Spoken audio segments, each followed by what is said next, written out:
بنی اسرائیل چې کله د موسی علیه السلام نه بعد ډیر په عیاشو وغیرہ کې مبتلا شو، نو الله رب ذوالجلال په عمالقه مسلط کړ.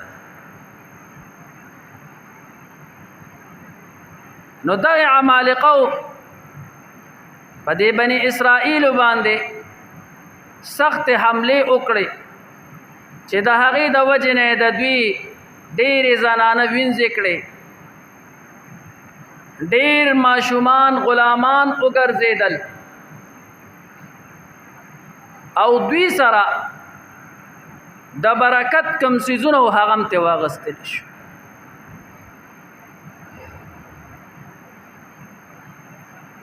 یو د برکت څیز خو ورسره دا و چې الله رب ذوالجلال په حضرت آدم علیه السلام باندې یو صندوق نازل کړو او په دغه صندوق او دغه بکس کې د پیغمبرانو تصویران موجودو. د آدم علیه السلام نواخله تر پاک پیغمبر آقا نامدار محمد رسول الله صلی الله علیه وسلم پورې چې دنیا ته څومره پیغمبران راغلي دي، نو په دغه کې د پیغمبرانو تصویران موجود او بعضې وایي چې په دغه بکس کې د موسی علیه السلام پټکې مبارک پروت، امسای پکې پرته وه، پڼې مبارکې پکې پرتې وې او دغه شانتې یو قفیز من پکې پراتو، سلوا پکې پراتو. نو دغه د تبرک سیزو بنی اسرائیل به چې کله جنگ کو د خپل دشمن سره، نو دغه بکس پې راوړو او کې به خودو. نو دغه بکس دا برکتو چې دوی به په خپل دشمن باندې بری بیا مونتو، فتح به په بیا مونتله. دا دغه تبرک د وجه خو چې کله دوی ناکردی شروع کړي او په ګناهونو کې مبتلا شو، عمالقه په الله رب ذوالجلال مسلط کړل او دقه بکس امتی یوړو. نو چې کله دا بکس یوړو نو هغه خو دشمن، نو دشمن ستا د جماعت چرته عزت ساتي، دشمن ستا د مدرسې چرته عزت ساتي، دشمن ستا د قرآن چرته عزت ساتي.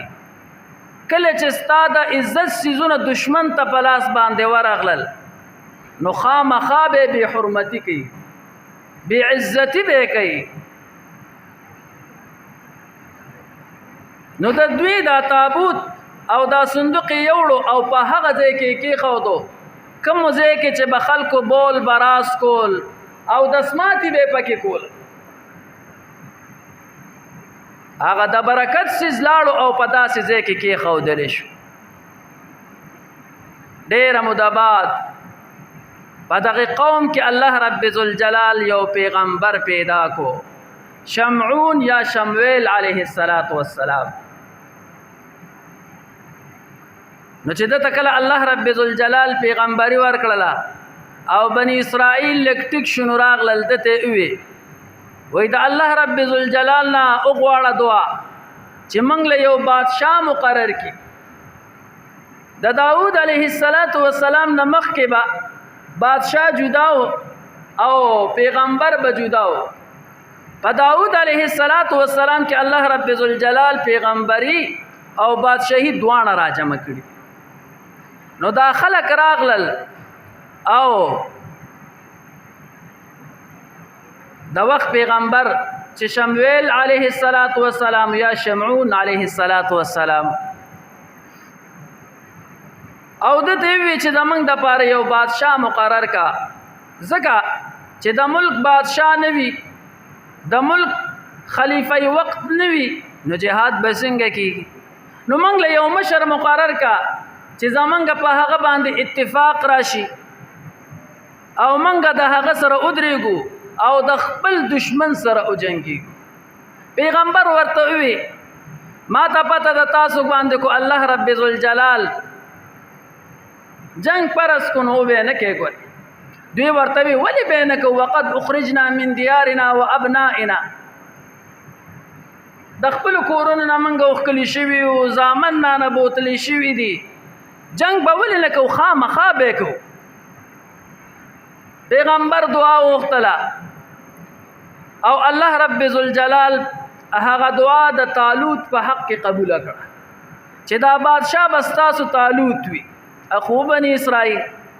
ورته وی چې دا طالوت منګه باندې بادشاہ دی نو دا خو نه داسې د اوچت خاندان نه دی نه د پیغمبرانو د خاندان نه دی او نو ور سره داسې د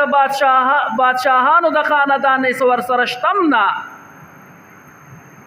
دا به موږ باندې څنګه بادشاهي مفصل واقعه ده پیغمبر ورته وی الله رب ذوالجلال ورله یو علم ورکړی دی او بل ولا جسم ورکړی بس توتن فی العلم والجسم والله یؤتی ملکه من یشاء او الله رب ذوالجلال بادشاہی ورکی هغه چاله رچی غواړي نو د بادشاہی د پاره علم ضروری دی او جسم ضروری دی نو د دوانو کې هغه استاسو نه اوچت ځکه ول الله پاک بادشاہی ورکړي علا کل حال دی ورتوي زمنګ د دې بادشاہ علامت بسوي چې دا زمنګ بادشاہ مقرر شو الله رب ذوالجلال ته منظور شوا نو دوی ته وی چې داسې یو بکس پراشي او د مخې طبقې خودلی شي بس دا بس تاسو بادشاہ وي دلته عمالقه دا بکس راغشته دا صندوق راغسته تابوت راغسته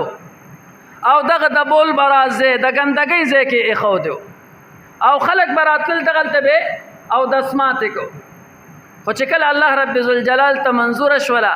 چې دات بنی اسرائیل ته حواله کی واپس نو وای دغلته به چې چا تقاضا وکړه او د اسمات به وکړو نو د باوسیر بیماری به لګیدل او سخت په بیماری کې به مبتلا شو یو بم ورته بل بم ورته اخر کې دوی تنگ شو چې دې سره سوکو نو دغه قوم دا صندوق او دا تابوت را واغستو او په یو دو غویانو باندې کې خو هغه دو غویان او شړل چې بس پار طرف لاړو خو چوست منګ خلاص اچ د دوی د نظر نه بناشو فرشتو سلور فرشتو دقه تابوت راوړو او د طالوت مخ ته کې خو دو اياتيكم الطابوت وقال لهم نبيهم او ویل دوی ته پیغمبر د دوی ان آیت ملکه چې نشانی د بادشاہت دادا اياتيكم الطابوت فيه سکینه من ربكم وبقيه مما ترك آل موسى وآل هارون چې هغه تابوت بدر تراش هغه تابوت کې سدي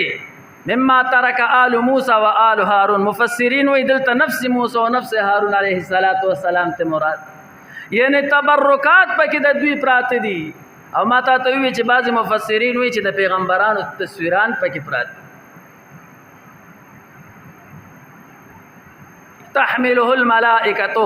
ان فی ذلک پدې کې لآیه لکم ان کنتم مؤمنین استاذ د پاره نشانی د کوتر چر تاسو مؤمنان هغه تابوت راوړل شو او د طالوت مخ ته کې خودل شو دغه تابوت د ستابوت ماته ته وی تبرکات د پیغمبرانو په کې فراتو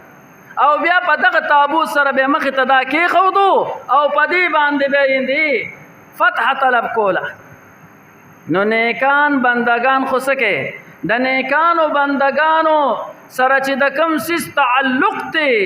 هغم الله رب ذوالجلال ته ډیر زیات محبوب دی او